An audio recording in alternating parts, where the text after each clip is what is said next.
Hello friends, आज के lecture के अंदर हम वीकली करंट अफेयर्स को कवर करने जा रहे हैं, जिसमें 25 जून से लेकर 2 जुलाई 2023 तक के जितने भी इंपॉर्टेंट करंट अफेयर्स के क्वेश्चन थे जो कि आपके एग्जाम पॉइंट ऑफ व्यू से इंपॉर्टेंट है, उन्हें सभी को हम आज के इस लेक्चर के अंदर कवर करेंगे। साथ ही क्वेश्चन से रिलेटेड इंपॉर्टेंट जीके को भी कवर करेंगे। तो चलिए बिना किसी देरी के स्टार्ट करते हैं आज का हमारा पहला इंपॉर्टेंट क्वेश्चन। तो क्वेश्चन शुरू करते हैं कि प्रत्येक वर्ष राष्ट्रीय सांख्यिकी दिवस ये कब मनाया जाता है। तो इसका राइट आंसर हो जाएगा 29 जून। तो 29 जून को प्रत्येक वर्ष राष्ट्रीय सांख्यिकी दिवस मनाया जाता है। क्यों बनाया जाता है राष्ट्रीय सांख्यिकी दिवस? क्योंकि भारत के महान वैज्ञानिक और सांख्यिकीविद जिनका नाम क्या है, प्रशांत चंद्र महालनोबिस, इनका जन्म 29 जून सन 1893 को हुआ था। इसीलिए प्रत्येक वर्ष राष्ट्रीय सांख्यिकी दिवस ये 29 जून को बनाया जाता है। पहली बार जो राष्ट्रीय सांख्यिकी दिवस है ये 29 जून सन 2007 को बनाया गया और भारतीय सांख्यिकी संस्थान की स्थापना ये 1932 के अंदर जो पीसी महालनोबिस है इन्हीं के द्वारा की गई थी। 1949 के अंदर भारत के मानद सांख्यिकी सलाहकार के रूप में इनको नियुक्त किया गया और 1968 के अंदर इनको पद्म विभूषण से सम्मानित किया गया। योजना आयोग के सदस्य के तौर पर जो पीसी महालनोबिस है इन्होंने दूसरी पंचवर्षीय योजना की रणनीति ये इन्हीं के द्वारा तैयार की गई थी। यहाँ पे आपको एक और इम्पोर्टेंट बात ध्यान रखनी है कि यदि क्वेश्चन पूछे कि राष्ट्रीय सांख्यिकी दिवस कब मनाया जाता है, तो यह तो प्रत्येक वर्ष 29 जून को मनाया जाता है, लेकिन जो विश्व सांख्यिकी दिवस है ये प्रत्येक वर्ष कब मनाया जाता है, 20 अक्टूबर के दिन। तो दोनों का ध्यान रखना है कि राष्ट्रीय सांख्यिकी दिवस ये तो कब मनाया जाता है, 29 जून को मनाया जाता है, जबकि विश्व सांख्यिकी दिवस कब मनाया जाता है, ये 20 अक्टूबर के दिन बनाया जाता है। चलिए नेक्स्ट क्वेश्चन देखते हैं। नेक्स्ट क्वेश्चन है, हाल ही में चर्चा में रहा कलेगनोर कलम स्मारक ये कहाँ पे स्थापित किया जाएगा?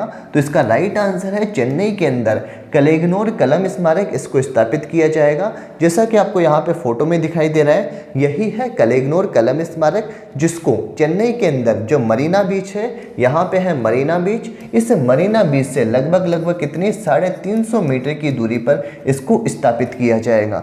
तमिलनाडु के जो मुख्यमंत्री है वर्तमान में MK स्टालिन, इनके द्वारा अपने दिवंगत पिता और द्रविड़ मुनेत्र कड़गम के संरक्षक M करुणानिधि इनको श्रद्धांजलि देने के लिए कलेगनोर कलम स्मारक इसका निर्माण किया जा रहा है। यदि इसकी हाइट की बात की जाए तो समुद्र लेवल से इसकी हाइट है 42 मीटर और यदि ये कलम स्मारक जो है, इस कलम स्मारक की हाइट है ओनली 30 मीटर। तो 30 मीटर का ये है, लेकिन यदि समुद्र लेवल से इसकी बात की जाए तो ये 42 मीटर का है। तो यह था कलेगनोर कलम स्मारक, जो कि कहाँ पे, चेन्नई के अंदर जो मरीना बीच है, इस मरीना बीच से 350 मीटर की दूरी पर इसको स्थापित किया जा रहा है। बंगाल की खाड़ी के अंदर इसको स्थापित किया जाएगा। नेक्स्ट क्वेश्चन है, हाल ही में चीन ने किस देश में चशमावी परमाणु ऊर्जा संयंत्र स्थापित करने के लिए एक समझौता किया है? तो इसका राइट आंसर है पाकिस्तान। तो पाकिस्तान के अंदर जो चशमावी परमाणु संयंत्र है इसको स्थापित किया जाएगा। यदि बात की जाए कि ये जो चशमावी परमाणु ऊर्जा संयंत्र है ये 1200 मेगावाट का है और इसके लिए $4.8 बिलियन ये चाइना के द्वारा खर्च किया जाएगा। यानी चाइना के द्वारा $4.8 बिलियन की लागत आएगी, जो कि आएगी चशमावी परमाणु ऊर्जा संयंत्र के अंदर, और ये पाकिस्तान देश के अंदर स्थापित किया जाएगा। पाकिस्तान के वर्तमान में प्रधानमंत्री कौन है? शहबाज शरीफ।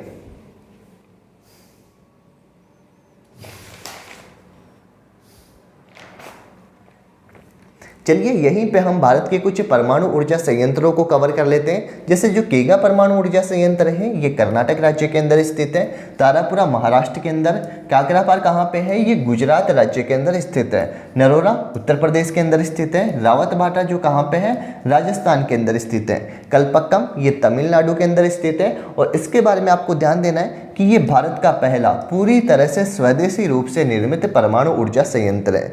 कुडनकुलम ये भी तमिलनाडु राज्य के अंदर स्थित है और यह भारत का सबसे बड़ा विद्युत संयंत्र है जो कि रूस की सहायता से स्थापित किया जा रहा है। चलिए नेक्स्ट क्वेश्चन है, निःशुल्क कानूनी सहायता प्रदान करने के लिए LADCS ये किसने लॉन्च किया है? तो ये उत्तर प्रदेश राज्य के द्वारा लॉन्च किया गया है। यहाँ पे आपको जो LADCS है इसकी फुल फॉर्म ध्यान रखनी है, legal aid defence council system, ये इसकी फुल फॉर्म हो जाएगी, यानी कानूनी सहायता रक्षा प्रणाली, ये इसकी फुल फॉर्म है, जो कि उत्तर प्रदेश के मुख्यमंत्री योगी आदित्यनाथ के द्वारा इसको शुरू किया गया है। इसका उद्देश्य रखा गया है निःशुल्क कानूनी सहायता प्रदान करना, यानी जिनको कानून की सहायता की आवश्यकता हो उनको निःशुल्क कानूनी सहायता प्रदान करने के लिए LADCS कार्यक्रम ये शुरू किया गया है उत्तर प्रदेश राज्य के द्वारा।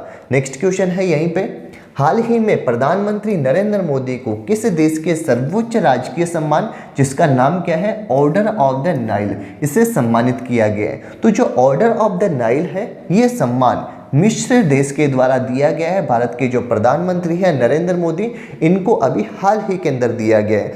और ये जो ऑर्डर ऑफ द नाइल मिला है ये प्रधानमंत्री को मिलने वाला 13वें नंबर का सम्मान है, यानी जो भारत के प्रधानमंत्री हैं नरेंद्र मोदी, इनको अब तक अलग अलग देशों के द्वारा 13 सम्मान मिल चुके हैं।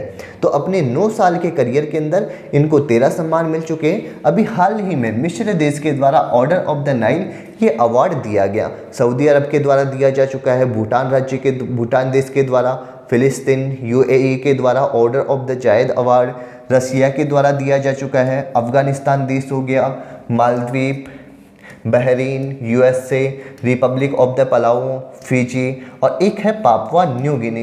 इन सभी देशों के द्वारा भारत के जो प्रधानमंत्री हैं नरेंद्र मोदी, इनको सम्मान दिया जा चुका है। और अभी हाल ही में जो इजिप्ट यानी मिस्र के द्वारा दिया गया है, इनको ये 13वें नंबर का सम्मान मिला है। मिस्र जो है, इस देश की राजधानी की बात की जाए तो मिस्र देश की राजधानी क्या हो जाएगी, काहिरा यहाँ की राजधानी है। और मिस्र जो देश है इसको नील नदी का वरदान भी कहा जाता है। नेक्स्ट क्वेश्चन है, साहित्य अकादमी ने हिंदी भाषा में बाल साहित्य पुरस्कार ये किसे प्रदान करने की घोषणा की है? तो हिंदी भाषा में जो बाल साहित्य पुरस्कार है ये अभी हाल ही में सूर्यनाथ सिंह को दिया गया है। चलिए यहीं पे हम साहित्य अकादमी पुरस्कारों को कवर कर लेते हैं। जो अकादमी पुरस्कार है इसकी शुरुआत सन 1954 के अंदर की गई थी और ये टोटल 24 भाषाओं के अंदर दिए जाते हैं। यहाँ पे आपको ध्यान देना है, अकादमी पुरस्कार जो है इसके अंदर टोटल 5 पुरस्कार आते हैं। सबसे पहले हम बात कर लेते हैं साहित्य अकादमी पुरस्कार की, जिसकी शुरुआत 1954 के अंदर हुई थी और 2022 के अंदर ये हिंदी भाषा के अंदर बद्री नारायण को दिया गया तुमड़ी के शब्द के लिए। जबकि बात की जाए कि पहला जो साहित्य अकादमी पुरस्कार है ये माखनलाल चतुर्वेदी को दिया गया था हिम तरंगिनी काव्य के लिए। एक अपने पास में साहित्य अकादमी अनुवाद पुरस्कार जो कि 1989 के अंदर शुरू किया गया था। भाषा सम्मान इसको 1996 के अंदर शुरू किया गया। नेक्स्ट है युवा पुरस्कार जो कि 2011 के अंदर शुरू किया गया था। 2023 के अंदर हिंदी भाषा में अतुल्य कुमार जो कि उत्तर प्रदेश के रहने वाले हैं, इनको इस सम्मान से सम्मानित किया गया और चांदपुर की चंदा कृति के लिए इनको ये सम्मान दिया गया। नेक्स्ट है बाल साहित्य पुरस्कार जो कि 2010 के अंदर शुरू किया गया था और 2023 में हिंदी भाषा के अंदर ये सूर्यनाथ सिंह को दिया गया और ये दिया गया है कौतुक एप कृति के लिए इनको इस सम्मान से सम्मानित किया गया। चलिए नेक्स्ट क्वेश्चन है, टाइम्स हायर एजुकेशन की द एशिया रैंकिंग 2023 में टॉप 50 में शामिल एकमात्र भारतीय संस्थान कौन सा है? तो इसका राइट आंसर हो जाएगा भारतीय विज्ञान संस्थान। अब ये जो भारतीय विज्ञान संस्थान है इसकी रैंकिंग है इसके अंदर 48वें नंबर पे, यानी जो टाइम्स हायर एजुकेशन की द एशिया रैंकिंग 2023 है इसके अंदर टॉप 50 के अंदर 48वें नंबर पे भारतीय विज्ञान संस्थान को शामिल किया गया है। जबकि पहले नंबर पे बात की जाए तो पहले नंबर पे चाइना की एक यूनिवर्सिटी है जिसका नाम क्या है, सिंगवा यूनिवर्सिटी। इस यूनिवर्सिटी को पहला स्थान मिला है। चलिए नेक्स्ट क्वेश्चन देखते हैं, हाल ही में देश की सबसे बड़ी निजी रेल कोच फैक्ट्री का उद्घाटन कहाँ पे हुआ है? तो इसका राइट आंसर की बात की जाए तो इसका राइट आंसर हो जाएगा तेलंगाना राज्य। तो तेलंगाना के अंदर देश की सबसे बड़ी निजी रेल कोच फैक्ट्री का उद्घाटन किया गया है और ये जो फैक्ट्री दिखाई दे रही है ये मेगा सर्वा लिमिटेड के द्वारा बनाई गई है। तो एक मेगा सर्वा लिमिटेड कंपनी है, इसी कंपनी के द्वारा इसका निर्माण किया जा रहा है और ये कोडांगल गांव तमिलनाडु के अंदर इसको स्थापित किया जाएगा। चलिए नेक्स्ट क्वेश्चन है, हाल ही में चर्चा में रही पर्यटन पनडुब्बी टाइटन का संबंध किस देश से है? तो इसका राइट आंसर हो जाएगा संयुक्त राज्य अमेरिका, यानी संयुक्त राज्य अमेरिका की पनडुब्बी का नाम है पनडुब्बी टाइटन। और ये जो टाइटन पनडुब्बी है ये ओशन गेट कंपनी के द्वारा बनाई गई थी। ओशन गेट कंपनी के द्वारा जो टाइटन पनडुब्बी है ये टाइटैनिक जहाज के मलबे को देखने के लिए समुद्र के नीचे जा रही थी। 13,000 नीचे ये जा रही थी। और जो टाइटैनिक जहाज था ये पहली बार कब चलाया गया था? सन 1912 के अंदर ये पहली बार चलाया गया था। और 1912 में ये दुर्घटनावश किसी हिमखंड से जाकर टकराया गया था। उसके बाद में ये समुद्र के अंदर डूब गया था। तो उसी के मलबे को देखने के लिए ओशन गेट कंपनी की एक पनडुब्बी थी जिसका नाम क्या था? टाइटन पनडुब्बी। ये जा रही थी लेकिन इसका भी क्या हो गया? दुर्घटना हो गई। और इसके अंदर टोटल 5 व्यक्ति शामिल थे जिनका निधन हो गया। एक तो थे अपने पास में स्टॉक्सन रथ जो कि ओशन गेट कंपनी के सीईओ थे, पॉल हेनरी जो कि फ्रांस के पनडुब्बी के ड्राइवर थे, एक थे अपने पास में शहजादा दाऊद जो कि पाकिस्तान के निवासी थे, और इन्हीं के बेटे का नाम क्या था? सुलेमान जो कि अरबपति शहजादा के बेटे थे। एक अपने पास में हेमिस हार्डिंग। इन सभी का इस पनडुब्बी के अंदर निधन हो गया। चलिए नेक्स्ट क्वेश्चन देखते हैं, अंतर्राष्ट्रीय नशीली दवाओं के दुरुपयोग और अवैध तस्करी के खिलाफ दिवस कब मनाया गया है? तो इसका राइट आंसर है 26 जून, यानी 26 जून को दवाओं के दुरुपयोग और अवैध तस्करी के खिलाफ अंतर्राष्ट्रीय दिवस मनाया जा रहा है। चलिए यहीं पे हम कुछ जून महीने के अंतर्राष्ट्रीय दिवसों को कवर कर लेते हैं। सबसे पहले बात कर लेते हैं विश्व दुग्ध दिवस जो कि प्रत्येक वर्ष 1 जून को मनाया जाता है। यहाँ पे बात की जा रही है विश्व दुग्ध दिवस की, यह तो 1 जून को मनाया जाता है। लेकिन क्वेश्चन पूछ ले कि राष्ट्रीय दुग्ध दिवस कब मनाते हैं? तो ये 26 नवंबर को मनाया जाता है। विश्व महासागर दिवस ये 8 जून को मनाया जाता है। विश्व रक्तदाता दिवस जो कि 14 जून को मनाया जाता है। नेक्स्ट है अंतर्राष्ट्रीय योग दिवस, 21 जून को अभी हाल ही के अंदर मनाया गया है। अंतर्राष्ट्रीय ओलंपिक दिवस यह 23 जून को मनाया गया है। नेक्स्ट है राष्ट्रीय सांख्यिकी दिवस जो मैंने अभी बताया था यह 29 जून को मनाया जाता है पीसी महालनोबिस की याद के अंदर। और विश्व सांख्यिकी दिवस यह 20 अक्टूबर को मनाया जाता है। चलिए नेक्स्ट क्वेश्चन है, हाल ही में प्रथम अंतर्राष्ट्रीय खेल फिल्म उत्सव, कौन से प्रथम अंतर्राष्ट्रीय खेल फिल्म उत्सव का आयोजन कहाँ पे किया जा रहा है? तो इसका राइट आंसर हो जाएगा कोलकाता के अंदर। तो कोलकाता के अंदर पहले अंतर्राष्ट्रीय खेल फिल्म महोत्सव इसका आयोजन किया जा रहा है। और इसका आयोजन पहली बार किया गया है जिसमें बांग्लादेश हो गया, जर्मनी हो गया और यूएसए के अंदर ऐसी फिल्मों को दिखाया जा रहा है जिनके अंदर खिलाड़ी शामिल हो, उन फिल्मों को दिखाया जा रहा है। और इसका आयोजन अभी हाल ही में कोलकाता राज्य के अंदर किया गया।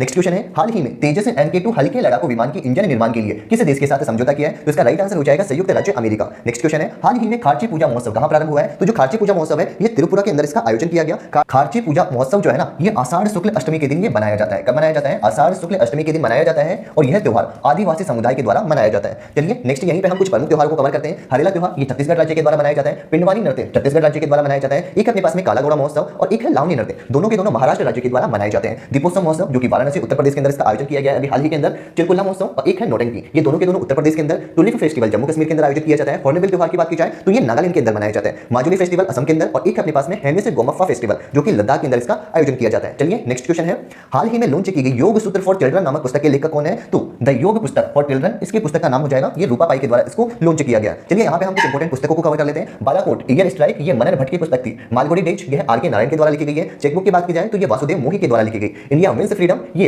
मौलाना अबुल कलाम आजाद के द्वारा लिखी गई थी। माइंड मास्टर ये विश्वनाथ आनंद के द्वारा लिखी गई। द प्रॉमिस्ड लैंड की बात की जाए तो ये बराक ओबामा के द्वारा लिखी गई है। नेक्स्ट है एन एरा ऑफ डार्कनेस जो कि शशि थरूर के द्वारा इस पुस्तक को लिखा गया है। चलिए नेक्स्ट क्वेश्चन है, 16वें विशेष ओलंपिक विश्व खेल 2023 का आयोजन कहां पे किया गया? तो इसका राइट आंसर हो जाएगा जर्मनी के अंदर इनका आयोजन किया गया। चलिए यहीं पे हम बात कर लेते हैं कि जो विशेष ओलंपिक विश्व खेल 2023 है इनकी मेजबानी अभी हाल ही में जर्मनी के द्वारा की गई और इसका आयोजन 17 से 25 जून तक किया गया। यदि इसके संस्करण की बात की जाए तो 16वें नंबर का इसका संस्करण था और भारत के द्वारा इसके अंदर टोटल 76 स्वर्ण पदक जीते गए। यदि बात की जाए कि भारत ने टोटल कितने पदक जीते हैं तो ये भारत के द्वारा 202 पदक जीते गए, जिनमें से 76 जो है ये स्वर्ण पदक थे। तो भारत के द्वारा कुल 202 पदक जीते गए। 2025 के अंदर इसका आयोजन कहाँ पे किया जाएगा? इटली के अंदर। 2023 के अंदर तो इसका आयोजन कहाँ पे किया गया? ये जर्मनी के अंदर 2023 के अंदर इसका आयोजन किया गया। 2025 में आयोजन इटली के अंदर किया जाएगा और 2036 के अंदर विशेष ओलंपिक विश्व खेल, इनका आयोजन कहाँ पे? ऑस्ट्रेलिया के अंदर इनका आयोजन किया जाएगा। पहली बार इनका आयोजन शिकागो यूएसए के अंदर किया गया। और ये जो विशेष ओलंपिक खेल है ये बौद्धिक, दिव्यांग या फिर विकलांग व्यक्तियों के लिए इनका आयोजन किया जाता है। चलिए नेक्स्ट क्वेश्चन है, राष्ट्रीय राजमार्गों के नेटवर्क में दुनिया का दूसरा सबसे बड़ा देश कौन सा है? तो इसका राइट आंसर हो जाएगा अपना देश भारत। भारत का इसके अंदर दूसरे नंबर का स्थान है। यदि अमेरिका की बात की जाए तो अमेरिका इसके अंदर फर्स्ट नंबर पे है। भारत के द्वारा जो चाइना है, इस चाइना को पीछे छोड़कर भारत यह दूसरे स्थान पर आ पहुंचा है। भारत के अंदर कुल 1,45,240 किलोमीटर की सड़कें हैं। इस प्रकार से भारत जो है ये नेशनल हाईवे के अंदर सेकंड नंबर पे है। पहले नंबर पे कौन सा है? अमेरिका देश है, जबकि सेकंड नंबर पे है अपना भारत देश है।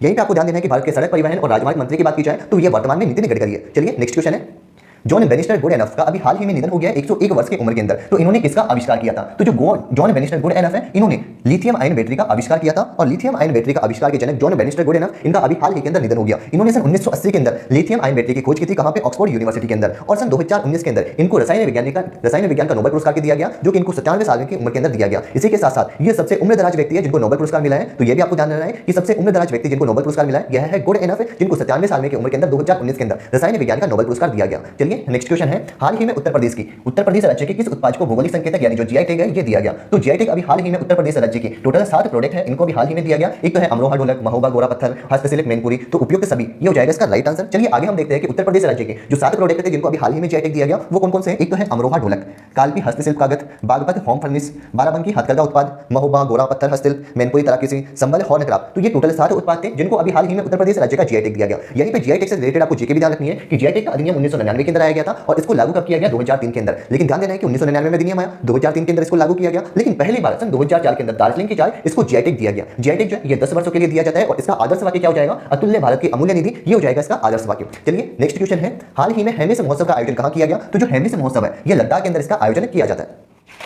तो हेमिस महोत्सव का आयोजन लद्दाख के अंदर किया जाता है और यहीं पे आपको ध्यान देना है कि भारत का जो सबसे बड़ा राष्ट्रीय उद्यान है जिसका नाम क्या है? हेमिस नेशनल पार्क, यह भी कहां पे स्थित है? लद्दाख के अंदर। तो हेमिस नेशनल पार्क जो कि क्या है? भारत का सबसे बड़ा नेशनल पार्क है, यह लद्दाख राज्य के अंदर स्थित है और हेमिस महोत्सव इसका आयोजन भी कहाँ पे किया जाता है? लद्दाख के अंदर। चलिए यहीं पे हम कुछ प्रमुख त्योहारों को कवर कर लेते हैं। नुआखाई त्योहार, धानु यात्रा पर्व, रज धर्म त्योहार, इन सभी का संबंध कौन से राज्य से है? ओडिशा राज्य से। नेक्स्ट है पतंग महोत्सव, गुजरात के अंदर मनाया जाता है। सूरजकुंड मेला जो कि हरियाणा के अंदर आयोजित किया गया। अंबुबाची जो कि असम के अंदर मनाया जाता है कामाख्या माता मंदिर के अंदर। मांडू महोत्सव, निमाड़ी मिर्च महोत्सव ये दोनों के दोनों मध्य प्रदेश के हैं। हॉर्नबिल महोत्सव नागालैंड राज्य के अंदर मनाया जाता है। चापचार कूट जो है ये मिजोरम के अंदर मनाया जाता है और इसे बम्बो डांस के नाम से भी जाना जाता है। बम्बो नृत्य यह मिजोरम के अंदर इसका आयोजन किया जाता है। चलिए नेक्स्ट क्वेश्चन है, हाल ही में विश्व आर्थिक मंच यानी वर्ल्ड इकोनॉमिक फोरम के ऊर्जा संक्रमण सूचकांक के 2023 में भारत को कौन सा स्थान मिला है? तो इसके अंदर भारत को 67वें नंबर का स्थान मिला है। यहीं पे ध्यान देना है कि जो वर्ल्ड इकोनॉमिक फोरम है यानी WEF विश्व आर्थिक मंच, इसकी स्थापना कब की गई थी? 1971 के अंदर। कहाँ पे की गई? दावोस स्विट्जरलैंड के अंदर। तो दावोस स्विट्जरलैंड के अंदर इसकी स्थापना की गई थी। कब की गई थी? 1971 के अंदर। और इसी के द्वारा अभी हाल ही में ऊर्जा संक्रमण सूचकांक जारी किया गया जिसमें भारत का स्थान कौन सा हो जाएगा? इसमें 67वें नंबर पे। लेकिन यदि क्वेश्चन पूछ ले कि पहले नंबर पे किसका स्थान है, तो इसमें पहले नंबर पे है स्वीडन राज्य का स्थान। स्वीडन देश जो है इसका स्थान पहले नंबर पे है। और यहीं पे आपको एक और बात ध्यान रखना है कि जो वर्ल्ड इकोनॉमिक फोरम है यानी जो वर्ल्ड इकोनॉमिक फोरम है इसके द्वारा अभी हाल ही में ग्लोबल जेंडर गैप रिपोर्ट भी जारी की गई।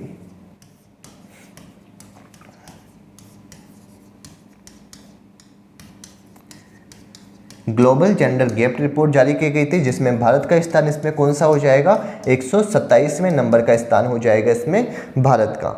चलिए नेक्स्ट क्वेश्चन है, हाल ही में बच्चों की सुरक्षा के लिए उठाए गए कदमों को ध्यान में रखते हुए किस देश की report on children and arms conflict से बाहर रखा गया है? तो इसका राइट आंसर हो जाएगा भारत। यानी जो भारत देश है इसको report on children and the armed conflict इससे बाहर रखा गया है। क्यों बाहर रखा गया है? क्योंकि भारत के द्वारा बच्चों की सुरक्षा के लिए कुछ ठोस कदम उठाए गए, इन्हीं को ध्यान में रखते हुए यूएन के द्वारा भारत को इससे बाहर रखा गया है। यहीं पे आपको ध्यान देना है यूएन के बारे में, यानी संयुक्त राष्ट्र संघ, जिसकी फुल फॉर्म क्या है? United nation organisation. इसकी स्थापना 24 अक्टूबर 1945 को की गई। मुख्यालय मैनहट्टन द्वीप के अंदर स्थित है, न्यूयॉर्क, संयुक्त राज्य अमेरिका के अंदर।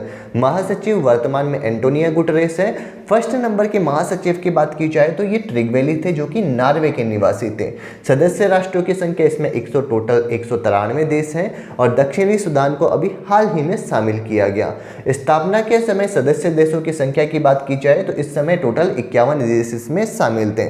संयुक्त राष्ट्र संघ के टोटल 6 प्रमुख अंग हैं। अब ये 6 प्रमुख अंग कौन कौन से हैं? महासभा, सुरक्षा परिषद, आर्थिक और सामाजिक परिषद, एक है न्यास परिषद। लेकिन ध्यान देना है कि जो न्यास परिषद है यह 1 नवंबर 1994 से इसका संचालन क्या कर दिया गया था? बंद कर दिया गया। अंतर्राष्ट्रीय न्यायालय, जिसका मुख्यालय द हेग नीदरलैंड के अंदर स्थित है, और एक है अपने पास में सचिवालय। यहाँ पे एक और बात इंपॉर्टेंट ध्यान रखनी है कि जो संयुक्त राष्ट्र के ध्वज है इसको 1947 के अंदर अंगीकृत किया गया। स्थापना तो कब हुई थी? 1945 के अंदर, लेकिन 1947 के अंदर जो संयुक्त राष्ट्र का ध्वज है इसको अंगीकृत किया गया था। चलिए नेक्स्ट क्वेश्चन है, हाल ही में जारी फीफा रैंकिंग में भारतीय जो पुरुष फुटबॉल टीम है इसकी रैंक क्या है? तो इसमें भारत का स्थान हो जाएगा 100वें नंबर का। पहले इसका स्थान था 101वें नंबर का, लेकिन अभी हाल ही में जो फीफा रैंकिंग में भारतीय फुटबॉल टीम है इसको 100वें नंबर की रैंक मिली है। यहीं पे ध्यान देना है कि जो फीफा है इसकी स्थापना 1904 के अंदर हुई थी। मुख्यालय ज्यूरिख, स्विट्जरलैंड के अंदर इसका मुख्यालय है। वर्तमान में यदि इसके प्रमुख की बात की जाए तो इन्फेंटिनो ये वर्तमान में इसके प्रमुख है। पहले नंबर पे है अर्जेंटीना, सेकंड नंबर पे फ्रांस और 100वें नंबर पे कौन सा हो जाएगा? अपना देश भारत।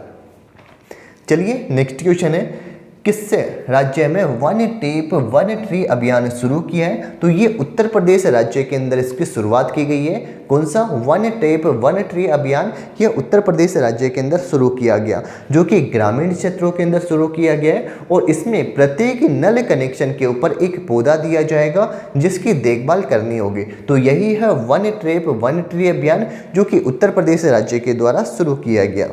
चलिए नेक्स्ट क्वेश्चन है, फीफा अंडर 17 विश्व कप का आयोजन किस देश में किया जाएगा? तो इसका राइट आंसर है इंडोनेशिया के अंदर। पहले फीफा अंडर 17 विश्व कप का आयोजन पेरू देश के अंदर किया जा रहा था, लेकिन पेरू देश जो है ये अपने बजट के कारण इससे पीछे हट गया। उसके बाद में इसका आयोजन कहाँ पे किया जाएगा? इंडोनेशिया के अंदर इसका आयोजन किया जाएगा।